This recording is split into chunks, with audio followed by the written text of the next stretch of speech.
Good morning. Good morning. We're back for another Saturday of answering questions. A little weird this week. We had some questions, but YouTube did something funny, and The questions disappeared. some of our question comments just disappeared. It shows that there are comments there, but we can't see them. And But my Savant Mike co-pastor remembers what they are, so we're going to answer them anyway. so The first question, Wendy, they are not pet birds. Those are actually wild birds. I create something of a birder paradise in my backyard, so I have lots and lots of birds. So the birds you hear are just they're just birds that come to love on her plants. and it makes me very happy to hear them too. So I'm glad that you enjoy them. Your second question, where was it? It was in First Chronicles 23 through 25, and it was about the brothers. And now I'm not going to be able to find the exact spot. Jeush and Yeah. Now I'm going to find it. But you wanted to know why the two families were then lumped together. And so it's a great question. When there were certain tasks that were assigned to families, if there weren't enough family members to effectively, per God's command, because he was very specific about what he was asking them to do. And if there were not enough people within that family line to be able to effectively do that task, they would pull two families together to ensure that the task was going to be staffed at the levels needed in order to fulfill God's command. So in that instance, neither one of those families had enough people to be able to do what they were being asked to do. So they combined the two family lines into one for the purpose of that task. It wasn't like the two lines disappeared. It was just they came by together to be able to fulfill what they were being asked to do. Yeah, because not everyone's like you and has loads and loads of children. Some people just have like one or two. I know that's weird, but sorry. Fair to ask. Fair to ask. With us, we wouldn't have a problem with all of our children. But in that instance, they did combine the two so that they could do that. And then actually there was another question in the comments this week from the Psalms, but unfortunately I don't remember what that question was. So if you posted that other question and you want to repost it, please do. Sorry, but that question also went away and not really sure what happened there. We've really enjoyed reading your guys' comments and reflections and encouragement on the videos. I did have a question this week though when I was doing my reading. And it was when I was reading through 1 Kings 1 and 2. And it was kind of interesting to me as I was reading through 1 Kings. And so what happens and what was interesting to me is that, so at the end of 1 Kings 1, David is getting, so in 1 Kings 1, King David is sick. And one of his sons, Adonijah, tries to assert himself as the next king, right? But Solomon is supposed to be the next king. And so Adonijah tries to sort of get people to claim him as the next king and tries to rally support for himself. And in order to stop that, King David, while he's still alive, has Solomon anointed as king. And Solomon starts serving as king while David is still alive. And David is being cared for by this young woman named Abishag. And Abishag is just a young woman who she's like, she nurses him and takes care of him in his final days. She is the person who cares for him and loves him in his final days. Anyways, all of this happens. And then once King Solomon is proclaimed king and is king, David is still alive.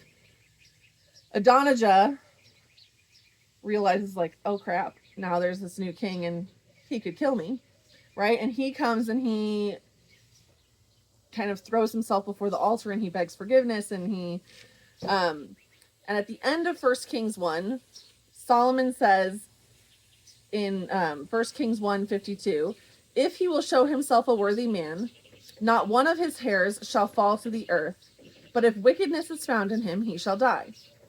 So King Solomon sent, and they brought him down from the altar. This is Adonijah. And he came and paid homage to King Solomon. And Solomon said to him, go to your house. So Solomon forgives him, right? Says, like, you can go. He also You're warns pardoned. him, though. I mean, Yeah, there is a warning there. There is a warning there. About his wickedness. But, you know, he's like, as long as you're going to be worthy, you're fine. You're going to be fine. And then a little bit later, David ends up dying, right? In 1 Kings 2, David ends up eventually dying, and Solomon is still king. And what happens after David dies is that Adonijah asks Bathsheba, who is Solomon's mother, to ask Solomon for a favor. Okay? He doesn't go to Solomon, he goes to Bathsheba, and he asks Bathsheba to ask Solomon if Adonijah can marry Abishag, the young woman who had been nursing David in his final years, or in his final days. I don't know if it was quite a year. It's not really clear. It's not really clear on that. And for me, I was like, okay, so this is it's very clear in scripture. It says that David did not lie with Abishag. Like they were not familiar in that way. Intimate. They were not intimate. Right? She nursed him and took care of him in his dying days. She was a young, beautiful woman. To me, I was like, I don't really understand what the big deal is. Like, I didn't really get it. Because what happens after that, where is it? It starts here. No, I just want Solomon's response. King Solomon swore. Yeah. So, in response to that, Bathsheba goes and says, hey, your brother, Adonijah, wants to marry Abishag. Then King Solomon swore by the Lord, saying, God do so to me and more also, if this word does not cost Adonijah his life.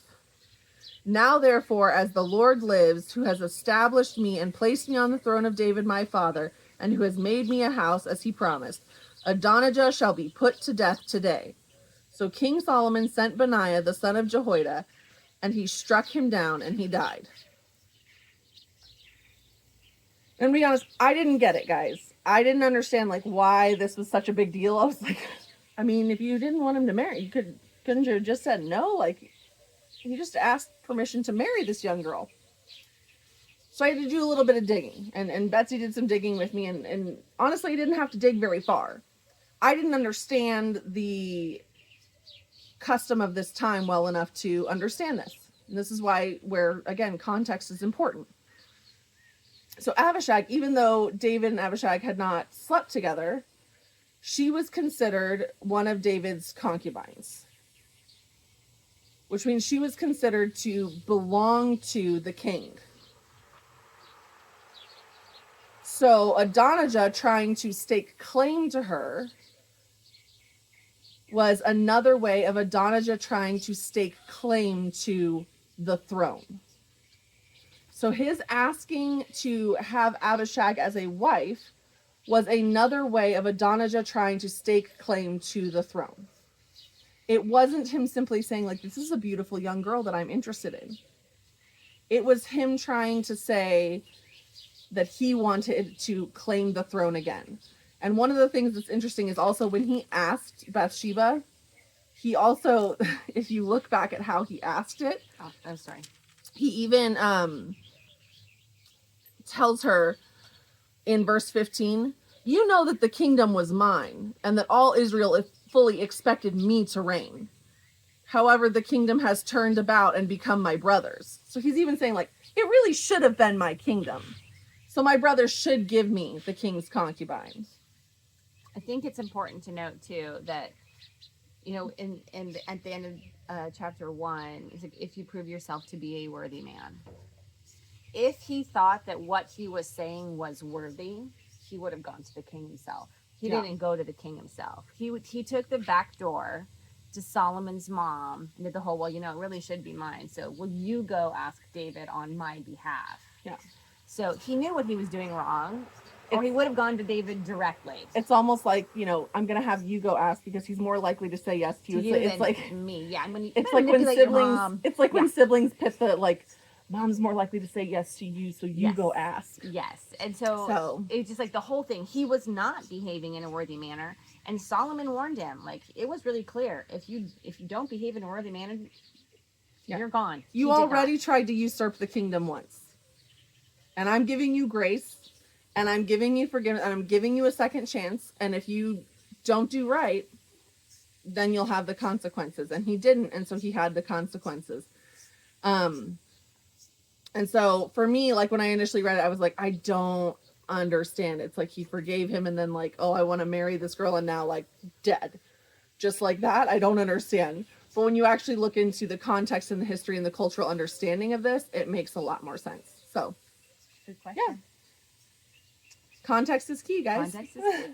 Well, you guys have a great rest of your week. Hopefully you get to go outside and enjoy some of the beautiful weather. I know it's not always across the country as pretty as it is here, but we pray that you are blessed, and we look forward to talking to you next week. And if you are here, come join us tomorrow because we're going to be outside in the park and it's going to be beautiful. We're at Lakeside Park. Come Ramada and join 6. us, 9 a.m. All right. Bye. Bye.